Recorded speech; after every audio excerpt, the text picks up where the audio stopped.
월요일에는 이상경 차장, 이화진 과장과 함께하도록 하겠습니다. 두 분 안녕하십니까? 네, 안녕하세요. 네, 시장 전략부터 세워봐야겠죠. 저희가 오늘 나눠볼 주제부터 만나보도록 하시죠. SVB 사태에 따른 국내 증시 영향과 앞으로의 금리 전망 들어보도록 하겠습니다. 또 이외에는 다음 주에 개시되는 애플페이에 대한 분석, 그리고 내일 공개되는 유럽 CRM에 대한 이야기도 들어보도록 하겠습니다. 주말 동안 SVB 기사가 도배를 했습니다. 이 미국의 2월 고용이 예상치를 넘은 것도 한몫을 했는데 SVB 이슈에 묻혀서 명함도 못 내밀고 있는 상황이죠. 지금 안전자산으로 수요가 몰리고 금 가격도 지난주부터 쭉 오르고 있던데 그래도 뭐 국내 증시, 코스피는 잘 버텨주고 있는 것 같습니다. 이유를 어디서 찾아볼 수 있을까요? 일단 오늘 아침까지는 이제 물론 주말에 계속 이제 애널리스트 코멘트나 이제 꾸준히 이제 많이 나왔던 거는 극히 뭐 제한적일 거다라는 이슈가 나왔었고, 물론 새벽에 나스닥 선물에서 이제 1.3% 이제 상승했던 이유는 그동안 이제 SVB 관련해서 이제 뭐 뱅크런 이슈에 관련해서 예건자 보호에 대해서 어느 정도 확신적인 멘트가 나오게 되면서 큰 폭을 상승을 했었지만은 이제 초반에는 이제 우리나라 이제 국내 증시는 오히려 이제 매도세로 일관하는 모습을 보였었기 때문에 저는 초반에는 이제 이런 생각을 했었습니다. 일단 바이든 대통령이 내일 CPI는 긍정적으로 나올 거다라는 멘트가 나오게 되면서 지금 시장이 주목해야 될 건 CPI가 아니라 지금 SVB가 아닌가에 대한 우려도 좀 생각을 했었는데, 일단 SVB 같은 경우는 이번 주말까지 이제 매각 협상이 계속 이제 진행될 것으로 보이고 있는데, 만약에 추후에 매각 지연 이슈로 인해서 어느 정도 금융위기에 대한 부각도 될 수도 있는 부분이긴 하지만은 물론 오늘 뭐 런던은행에서 이제 SVB 영국에 있는 자회사에 대한 인수 제의도 나왔던 만큼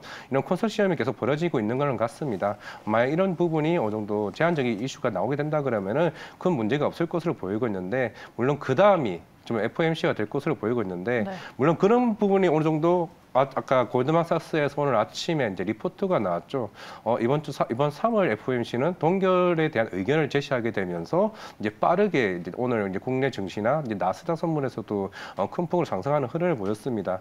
그만큼 아마 이번 3월 FOMC 같은 경우도 지금 바이든도 오늘 이따가 저녁에 연설이 있을 것으로 보이고는 하지만은 이런 은행과 관련된 이슈가 당분간은 좀 쉬어가자라는 이슈가 되지 않을까라고 생각을 하고 있습니다.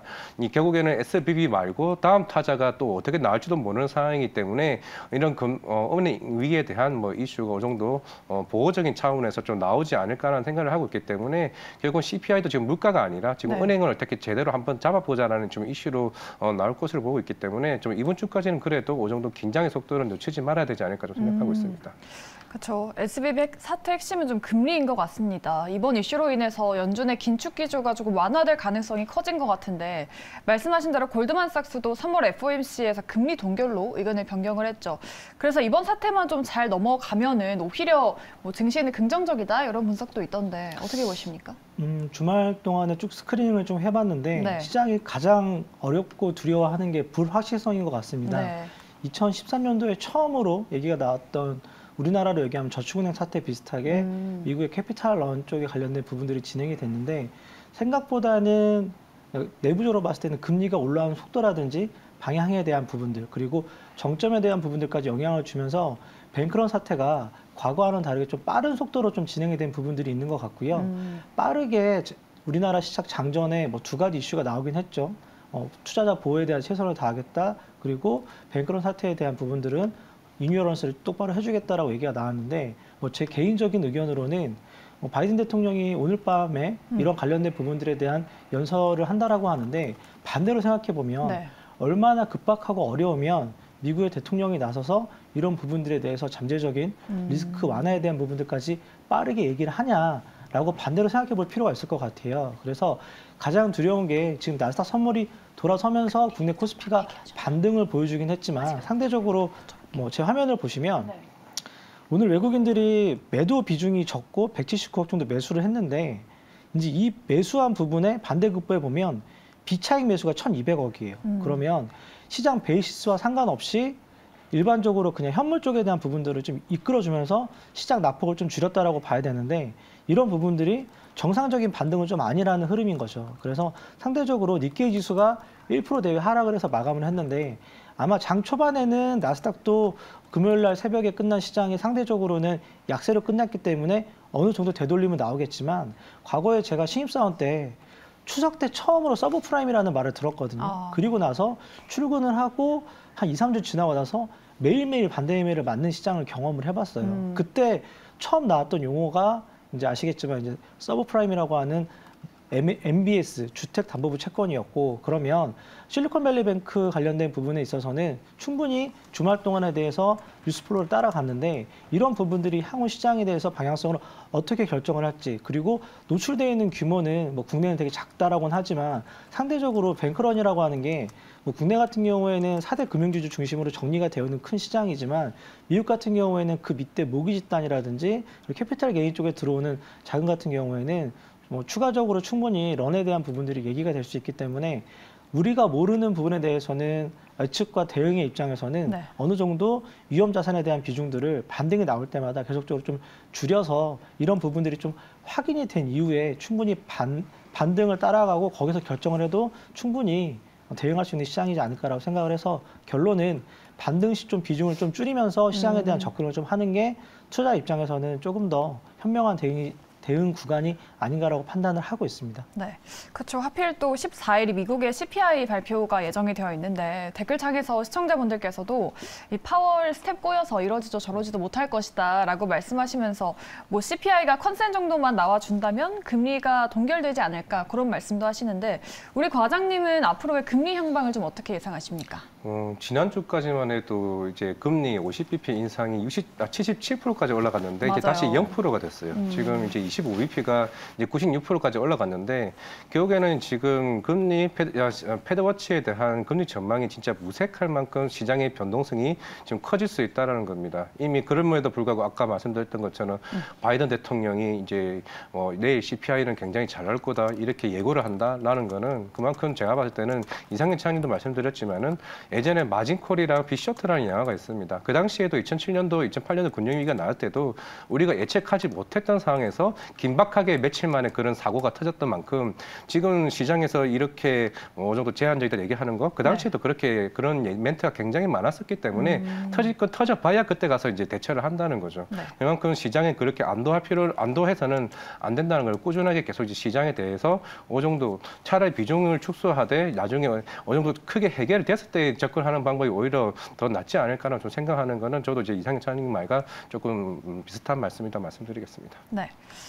이렇게 되면 한국은행도 좀 같이 걱정을 할 수밖에 없는 것 같은데, 뭐 연준이 이런 상황에서 실제로 베이비 스텝을 한다면 한국은행도 기준금리를 좀 동결할 가능성이 있을까요? 추가적인 인상을 조금 자제하게 될까요? 금리 부분 같은 경우에는 현재 그 미국 시장의 정점을 가지고 국내 시장에 대한 반향을 좀 따라가야 되는데, 사실은 여러 가지 영향에 대한 변수가 가장 크지만, 달러 강세가 만약에 약세로 꺾이면, 혹은 금리가 올라가는 부분에서 올라가는 속도나 방향이 꺾이면 오히려 침체 분위기로 가서 이런 분위기가 장기적으로 국내 영향에 크게 안 좋은 부분들이 영향을 미칠 것 같거든요. 네. 빠르게 대응했기 때문에 국내 PF 사태가 좀 마무리된 분위기가 있긴 하지만, 상대적으로는 국내 PF 관련된 부분도 여전히 큰 악재를 앞두고 있는 시장이어서, 이런 부분들 같은 경우에는 한국은행 입장에서 금리를 여기서 추가적으로 여기서 4%대 초반 혹은 한두 번 정도 올린다라고 하면 굉장히 좀 부담스러운 국내 영향을 줄 수 있는 경상수지 적자라든지 이런 부분들까지 반영이 되는 분위기이기 때문에 많은 고민을 할 것 같습니다. 다만 개인적으로 증시에 투자하고 위험 자산에 대한 비중을 가져가는 투자자 입장에서는 현재 안개에 갇혀있는 시장이고, 유럽 시장이라든지 상대적으로 미국 시장 같은 경우에는 반향을 좀 보여주면서 시장에 좀 한두 달 좋은 흐름들을 보여줬지만, 여전히 3월 달에 넘어오면서 이제 회계감사 마무리 시즌도 있고, 네. 코스닥에 대한 부분들, 그리고 가는 부분만 갔잖아요. 냉정하게 2차 전지만 반등을 좀 보여줬던 시장이기 때문에 꺾일 수 있는 부분에서는 얼마든지 상대적으로 리스크 관리를 충분히 대응을 해야 되는 시장이다라는 좀 큰 생각을 가지고 3월 달에 좀 시장을 좀 예의주시하는 게 맞지 않냐라고 생각을 하고 있습니다. 네. 뭐 오늘 밤에 있을 바이든 대통령의 연설, 그리고 CPI 지표를 조금 지켜보시면서 대응해 보시는 것도 좋을 것 같습니다. 저희 두 번째 주제로 넘어가 보도록 할 텐데요. 다음 주부터 애플페이를 국내에서 사용할 수 있게 됐습니다. 사실 작년 중순부터 애플페이가 들어온다는 소식이 들려왔고, 이제서야 또 윤곽이 잡힌 거죠. 이를 견제하듯 삼성전자가 삼성페이와 카카오페이 연동을 추진하고 있다라고 하던데요. 두 분 다 삼성폰이시죠? 네. 삼성페이 잘 쓰시고 계십니까? 네. 전 아이폰 보유자로서 애플페이가 얼마나 좋을지 삼성페이 유저분들의 후기가 궁금했는데 애플페이도 그럼 잘 될 수도 있다는 뜻이네요. 여동생이 아이폰을 써서 물어봤는데 네. 이제 보통 그 아이폰 쓰시는 분들은 뒤에 핸드폰 뒤에다 이제 케이스를 네. 결제를 하더라고요. 그래서 편하긴 하겠지만 내가 뭐 이런 부분에 대해서 어느 정도는 방화벽 비슷하게 막혀 있는 부분들이 있고 또 제한적인 사용이 될 거기 때문에 한동안은 계속적으로 신용카드를 쓸 수밖에 없는 것 같고 다만 시장이 열리고 있고 말씀드린 대로 이런 부분에 있어서는 국내 결제 시장에 대한 부분들에 좀 영향을 줄 텐데 결국에는 삼성과 애플 둘 다 윈윈하는 전략일 것 같아요. 결제 시장이 좀 커지면서 핸드셋을 가져오는 시장이 아니라 전체적인 간편 결제 시장이 좀 커지는 시장 흐름을 접근할 것 같고요. 이미 뭐 미국 쪽에서는 어느 정도 좀 완화된 부분들이 접근이 가능하고 국내 같은 경우에는 어느 정도 개화 시점에 대한 부분만 좀 논의가 되고 있는 상황이어서 열린다라고 하면 속도보다는 방향성에 대한 부분들이 조금 접근이 가능할 것 같고 관련된 종목 같은 경우에는 이미 작년 4분기부터 계속 얘기가 나왔기 때문에 관련된 기업들이 애플페이가 국내 시장에 들어온다라고 해서 단기적으로 이슈는 받을 수 있겠지만 여전히 좀 개인적으로는 트레이딩의 관점에서 접근해야 될 테마주 영역이다라고 보고 있고요. 오히려 커진다라고 하면 예전에 이제 작은 기업이긴 하지만 뭐 NH 한국사이버결제 이런 부분들이 훨씬 더 간편결제 시장에서 역할을 정도 할 수 있다라고 보고 개인적으로는 보안에 관련된 부분들이 훨씬 더 좀 관심을 받지 않냐라고 생각을 하고 있습니다. 네. 그렇죠. 아직 뭐 애플페이는 현대카드로만 된다고 해서 뭐 방향성을 좀 보고 가야 된다라는 의견이십니다. 사실 이 관련주들이 몇 번의 주가 상승을 거치고 지금은 조정을 받는 시점이잖아요.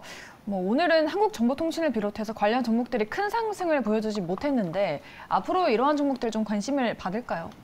저는 그렇게 관심까지는 받기 힘들 거라 보고 있는데 일단은 두 개의 차이가 있다고 하면은 삼성페이 같은 경우는 이제 우리가 우리 일반 달막이라 하는 이제 마그네틱 달막이 같은 경우에 MST라고 하고 그리고 애플페이가 쓰는 거는 이제 NFC 달막이로 하는데 삼성페이는 이게 두 개 다 가지고 있습니다. 애플페이는 NFC 달막이가 있으면 NFC 달막이만 쓸 수밖에 없는 거고 이제 우리나라 같은 경우는 NFC 달막이가 굉장히 별로 없습니다. 이제 없기 때문에 향후에 나는 이제 간편 결제 시장만 보겠다라고 한다면은 이제 NFC 달막이가 확장되는 종목들을 좀 찾아야 되지 않을까라고 생각을 하고 있고 물론 이제 기존에 가지고 있던 이제 카드사들 같은 경우는 자체 자사 앱이 있기는 합니다만은 이제 향후에 이제 이런 빅테크 관련된 삼성페이나 그리고 애플페이 쪽 시장이 어느 정도 잠식돼 갈 것을 일단 보이고 있기 때문에 딱 제가 이런 관련된 부분으로는 뭐 이르온이나 그리고 유비벨록스와 같은 NFC 유심이나 칩을 만든 회사들에 대해서 만약에 이 시장을 관심을 갖는다면은 좀 이쪽에 대한 종목을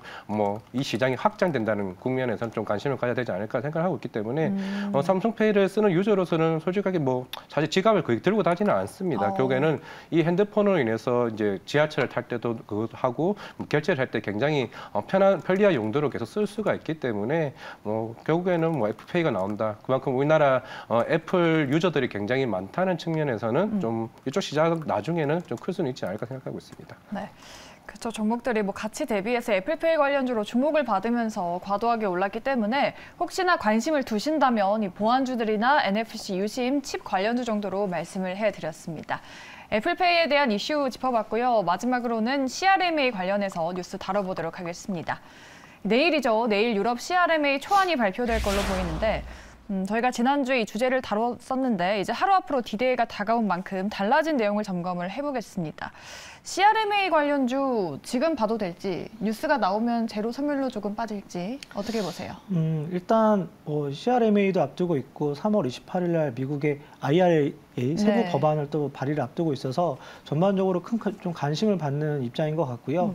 이런 부분들이 주가에는 충분히 반영되어 있는 것 같아요. 그렇죠. 그래서 많이 갔죠. 사실은 뭐 2차 전지 전반적인 업종이 크게 밸류 재평가를 받고 있는 가운데 결정적으로 뭐 LNF를 비롯해서 테슬라 직 납품에 대한 부분들이 큰 영향을 준 것 같고 SDI나 엔솔 입장에서는 밴드를 좀 늘리면서 뭐 각형이라든지 원통형에서 넘어오는 시장에 대한 확대 부분이 좀 반영이 된 것 같고요. CATL이 가격을 내리면서 국내 쪽에 관련된 업종들이 기회적인 부분을 좀 접근할 수 있는 이런 부분들까지 좀 마무리가 되는 시장이라 상대적으로는 오늘 시장이 뭐 SM을 중심으로 엔터주들이 크게 빠지면서 이런 부분들을 에코프로 중심으로 좀 시장을 메꿔주는 정도 흐름이었고 그러면 여기서 그럼 내일 뭐 CRM에 관련돼 가지고 2차 전지를 따라가고 뉴스에 대한 부분들을 셀을 하는 부분들이 많냐라고 하면 개인적으로는 시장의 트레이딩 관점에서도 굉장히 어려운 시장이기 때문에 소위 말해서 가지고 있는 분들이야 반등을 하고 거기에 따른 실적에 대한 부분들까지 따라가면서 매매를 하는데 새로운 신규 매수자 입장에서는 지금 2차 전지를 따라가기에는 뭐 제 개인적인 의견으로는 조금 굉장히 좀 부담되는 구간에서 주가들이 움직이고 있는 것 같습니다. 네. 뭐 오늘도 폐배터리뿐만 아니라 에코프로 그룹주, 뭐 전기차 종목들이 잘 갔는데 이렇게 2차 전지주가 최근에 시장 주도주로 이끌었는데 이 주도주가 계속 이어갈지 아니면 좀 다른 테마로 옮겨갈지 어떻게 보세요? 이건 우리 회사 이제 2차 전지 에너랑 이제 에너분과도 이제 얘기를 했었는데 네. 이런 CRM 같은 경우는 이미 한 달, 두 달 전부터 계속 이런 관련된 이슈로 좀 기대감이 일단 나왔던 것 같습니다. 그만큼 제가 볼 때는 단기적으로는 일단 조정이 나올 수는 있어야 돼. 중장기적인 성장 모멘텀은 사실 대부분의 투자들은 다 알고는 있을 겁니다. 그만큼 최근에 단기 급등에 대한 이제 피로감은 어쩔 수 없다는 측면이기 때문에 사실 여기서 신규 진입을 과연 좀 누가 할 수 있을지에 대한 여부도 굉장히 크다라고 생각을 할 수가 있고 그리고 CRMA 자체가 결국에는 중국의 의존도를 많이 줄이고 향후에 뭐 폐배터리나 이제 친환경에 대한 뭐 이슈가 아마 그런 멘트들이 아마 좀 자주 나올 것으로 보이고 있기 때문에 결국 그런 핵심 강물에 대한 부분들에서 폐배터리에 대한 중요성과 이런 이슈가 더 나올 거는 사실 한 달 전부터 꾸준하게 얘기가 나왔던 부분이기 때문에 제가 볼 때 내일 나올 초안이 그렇게 크게 센세이션을 일으키거나 이제 우리가 몰랐던 부분이 나올 것 같지는 않습니다. 그렇게 되면은 거기에 대한 좀 실망 매물이나 이런 부분들이 어느 정도 올랐던 기대감이 어느 정도 시장에 반영되지 않을까라고 생각을 하고 있기 때문에 결국 폐배터리 성장은 추후에 2025년이나 26년에 꾸준히 성장할 가능성은 충분하다라고 생각하고 있기 때문에 오히려 조정 시에 대한 매수가 오히려 제일 좋은 전략이 되지 않을까 생각하고 있습니다. 네. 우리 시청자분들도 에코프로 그룹주에 대해서 좀 관심이 많으신 것 같아요. 고점이라고 해도 계속 가니까요. 이 에코프로가 2차 전지의 가늠자로 봐도 될지, 에코프로가 꺾이면 2차 전지 테마도 조금 수그러들까요? 제가 12월 달부터 계속 방송에 나와서 네. 에코프로라는 말씀을 드렸어요. 예. 왜냐하면 올해 에코프로 BM이 성장을 하고 에코프로 HN이라든지 에코프로 CNG에 대한 상장 부분들 그리고 수직 계열화가 완벽하게 되어 있는 업체고 폐배터리 시장이 2025년부터 개화를 하고 성숙기가 2030년이라고 하면 상대적으로 에코프로에 대한 가치 부분은 커질 수밖에 없고 네. 에코프로 대표이사가 회계사 출신의 증권사 직원이다라고 하면 이제부터는 어닝에 대한 부분들을 어디에 붙여야 되는지 그러면 과거에는 에코프로에 대한 부분들이 밸류를 평가를 받았다라고 하면 본인이 어닝을 가져와서 새롭게 성장 동력을 가져간다라고 하면 에코프로에 대한 부분들, 그러니까 쉽게 얘기하면 모기업에 대한 부분들이 지주사 역할 쪽에서 재평가되는 구간이 올해일 것 같다라고 말씀을 드렸는데 아까 제 시총을 봤는데 거의 이제 10조에 육박하고 있는 시총이거든요. 네. 그러면 여기서 추가적인 밸류를 재평가 받는다? 제 개인적으로는 3분기 이후에 에코프로 CNG 상장에 대한 모멘텀이 다시 재부각이 되면 추가적으로 밸류업이 될 수 있겠지만 제가 처음 탐방을 갔을 때 말씀드리지만 6,800원에 봤던 업종이었고 그때는 예. 적자였고요. 포항에 있었는데 이제 그때 막 스타트업을 했는데 상대적으로 그때는 기술력 대비해서 SDI의 진공 청소기에 들어가는 소형 전지를 만드는 회사였거든요. 그렇기 때문에 삼성과의 개연성, 투자 부분 확대, 그리고 캐파 증설 이런 부분들이 맞물리면서 지금 BM과 에코프로 그리고 에코프로 HN이 상장 이후에 추가적인 모멘텀을 받고 있기 때문에 네. 여기서 따라가는 부분들은 트레이딩에 대한 영역이지 여기서 밸류를 보고 따라가는 건 좀 부담스러운 영역인 것 같습니다. 그렇죠. 뭐 2차 전지 종목들 워낙 많이 올랐기 때문에 신규로 접근하기보다는 조정 시 매수로 전략 짜드렸습니다. 이렇게 유럽 CRM에 대한 이야기와 함께 2차 전지주에 대한 분석을 들어봤습니다. 저희 섹터 짚어봤으니까 종목들도 체크를 해봐야겠죠. 다음으로 살펴볼 종목도 만나보시죠. 네, 불확실성이 가득한 시장 안에서도 급등한 종목들이죠. EM플러스, 신성 델타테크, 그리고 마인즈랩까지 이야기 나눠보도록 하겠습니다. 네, 저희가 지난주에 인터배터리 첨가 기업에 대해서 분석을 해봤는데요. 그중에 EM플러스가 다양한 2차 전지 제품을 소개하고 또 최근에 개발에 성공한 드라이 전극을 공개한다고 합니다. 이런 장에서도 두 자릿수 급등했는데 과연 더 가질 수 있을지 두 분의 의견 들어보도록 하죠. 네, EM플러스에 대해서는 두 분 다 예스를 주셨습니다. 우리 차장님이 보통은 너무 단기 급등한 종목은 보수적으로 보시는데 EM플러스는 그래도 더 힘을 받을 거다라는 의견이시죠? 네, 아마 제가 이 코너 처음 출연해서 말씀드렸던 종목이 EM플러스인 것 같고요. 전반적으로 도전제 부분들이 잘 진행이 되고 있고 방역회 필터라고 해서 화재에 대한 부분들을 전기차 쪽에서 막아주는 역할을 하는 쪽에 대한 부분들 매출이 늘어나고 있는 가운데 원래 소방 특장차를 만드는 회사였고 이런 부분들이 국내 쪽 같은 경우에는 교환 시점이 한 5년 정도 되거든요. 근데 최근에 필리핀 쪽에 납품을 진행을 하면서 해외 시장 개척을 좀 했고 작년, 재작년에 준비했던 부분들이 아마 올해 3분기 말에 4분기에 이제 증설이라든지 이런 부분들을 진행을 하면서 추가적으로 생산에 대한 부분들이 진행이 되는 게 올해 1, 2월 달에 납품에 대한 부분들이 진행을 확정하고 올해 2분기부터는 그런 부분들을 좀 숫자로 좀 확인할 수 있는 구간인 것 같아요. 그래서 여전히 이제 대형 주계사와 진행을 하면서 도전자 쪽에서 매출이 나오는 시점이기 때문에 지금 정도 가격대에서는 좀 관심을 갖고 지켜봐도 될 것 같습니다. 네, 좋습니다. 뭐 2차 전지주는 보수적으로 말씀을 하셨지만 오늘 뭐 EM플러스를 비롯해서 인터배터리 관련주가 움직이는 것 같은데 인터배터리 관련주는 좀 봐도 됩니까? 그러게요. 저번 주 금요일에도 SK이노베이션 같은 경우도 이번에 인터배터리에서도 각형 이제 네. 배터리를 어느 정도 지원한다고 하면서 이제 급등했던 만큼 EM플러스는 오늘 같은 경우 드라이 점검 얘기도 나왔었지만은 최근에 또 전고체 관련해서 이제 그런 물질이나 그런 2차 전지 LFP 관련된 이슈들이 서서히 행사 때 어느 정도 공개할 것으로 보이고 있기 때문에 현재는 뭐 EM플러스뿐만 아니라 이번에 인터배터리에 대한 시장에 대한 집중도가 생각보다 2차 전지가 최근에 뜨거웠던 만큼 이제 돌아가면서 순환매 나 같이 수급적인 집중도가 좀 많이 좋아지지 않을까를 생각을 하고 있기 때문에 좀 오늘 EM플러스는 좀 괜찮지 않을까 좀 생각해서 말씀드려보고 있습니다. 네, 좋습니다. EM플러스 드라이 전국 이슈가 나온 만큼 앞으로의 흐름을 기대를 해보면서 두 분 다 예스 의견 주셨다는 점 참고해 보시기 바라겠습니다. 저희 두 번째 종목으로는 신성 델타테크 보도록 할 텐데요. 현대차 그룹의 로봇 스타트업인 모빈과 협력한다는 소식에 장중에 또 상한가를 기록했습니다. 원래는 2차 전지 사업에 집중하는 기업이었는데요. 이제는 로봇주로 편입이 되면서 급등을 이어갈지 두 분의 의견 보도록 하겠습니다. 네, 신성 델타테크도 두 분 다 예스를 주셨습니다. 뭐 신성 델타테크도 EM플러스처럼 이번에 처음 급등 나온 거라서 조금 더 갈 거다라고 보시는 거죠? 거래량과 수급이 좀 의미가 있는 것 같고요. 구 LG가 쪽에 관련된 기업이고 조금은 비견하게 인탑스 정도라고 하는 기업이 좀 비견이 될 것 같아요. 네. 사업 포트폴리오가 전장이 있고 2차 전지가 있고 그리고 나서 유통 사업이 있기 때문에 관련된 부분들에 대해서 계속적으로 좀 관심을 받아야 될 것 같고요. 상대적으로는 뭐 올해 턴어라운드하는 시점이라든지 주가에 대한 부분들이 반향을 좀 끌어주면서 네. 관심적인 부분에 있어서 충분히 현재 거래량 중심으로는 좀 반향을 좀 끌어갈 것 같고요. 다만 오늘 뭐 20%대 중반까지 반등이 나와서 추가적으로 이격에 대한 부분들을 좀 줄이면서 얘기가 될 것 같다라고 봐야 될 것 같고 올해 뭐 2분기부터 실적에 대한 부분들을 회사 쪽에서는 턴어라운드 한다라고 얘기를 했으니까 이런 부분들을 좀 확인하면서 주가 흐름들에 대한 부분들이 접근이 가능할 것 같습니다. 네. 신성 델타테크 말씀하신 대로 2차 전지 주요 고객사가 LG화학이라고 하더라고요. LG가 지금 처음으로 분쟁 이슈로 인해서 주목을 받고 있는데 이 신성 델타테크 이 종목도 그런 LG 관련주로도 좀 볼 수 있을까요?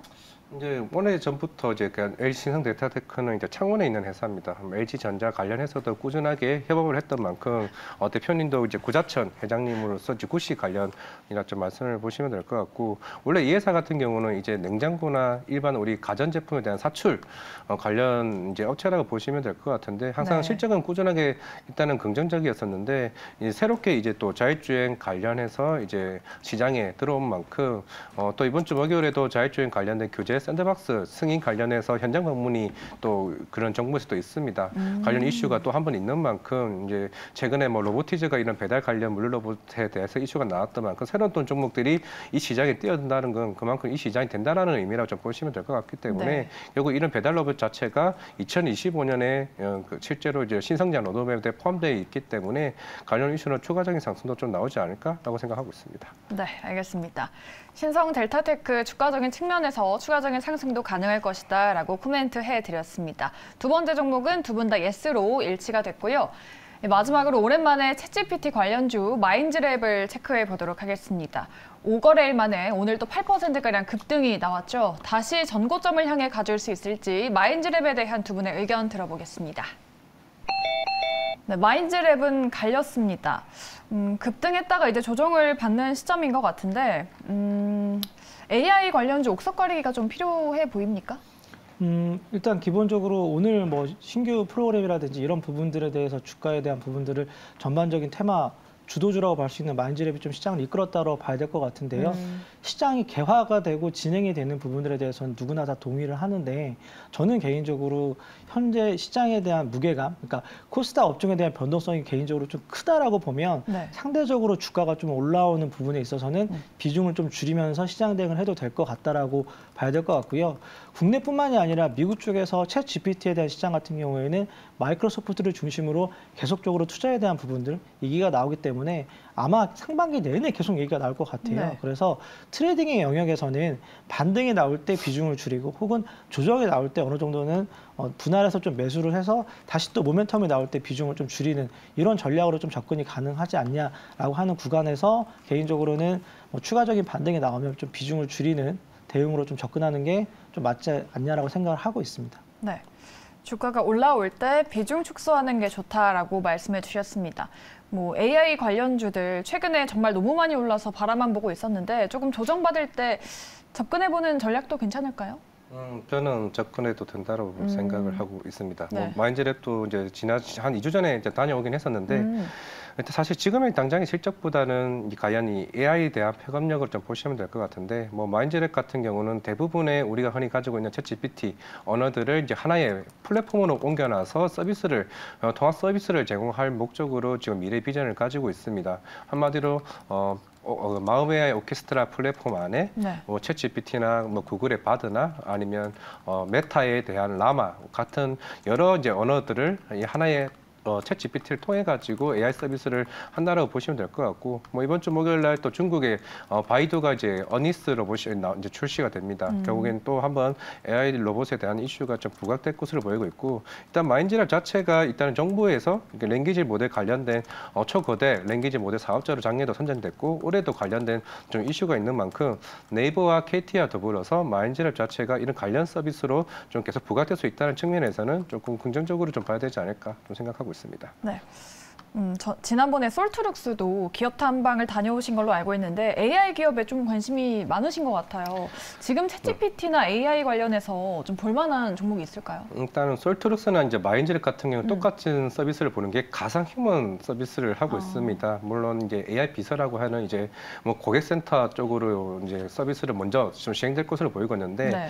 결국에는 이제 국영권으로 일단 파급력을 좀 보시는 것 같습니다. 이제 흔히들 우리가 이제 6시나 7시 되면은 어느 정도 시장이 마감된다라고 가정을 했을 때 24시간 운영될 수 있는 AI 비서들의 역할이 굉장히 중요할 것으로 보이고 있는데 물론 그런 가금 체계도 이미 어느 정도 다 나와 있습니다. 결국 나와 있는 상태에서 이런 이제 B2B에서 B2C로 얼마만큼 파급력이 커지냐에 따라서 성장성이 커질 것으로 보이고 있는데 사실 그거는 지금도 회사 입장에서도 규모가 얼마만큼 커질지 모르는 상황이기 때문에 주가가 더 갈 수 있는 방향이 되지 않을까라고 생각을 하고 있기 때문에 네. 결국 정부의 이런 지원이나 이런 규제에 대한 완화들이 계속 이슈들이 계속 나올 수 있기 때문에 AI가 더 가지 않나 좀 생각하고 있습니다. 네.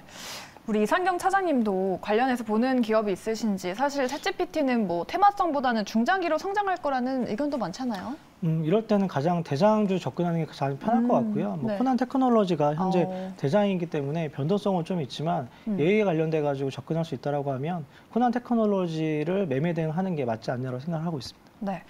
알겠습니다. 두 분 다 그래도 중장기적으로는 챗GPT, AI 관련주에 대해서 긍정적인 부분으로 보시는 것 같습니다. 관련한 또 투자 전략도 잘 참고하시면서 대응 전략 짜보시면 좋을 것 같습니다.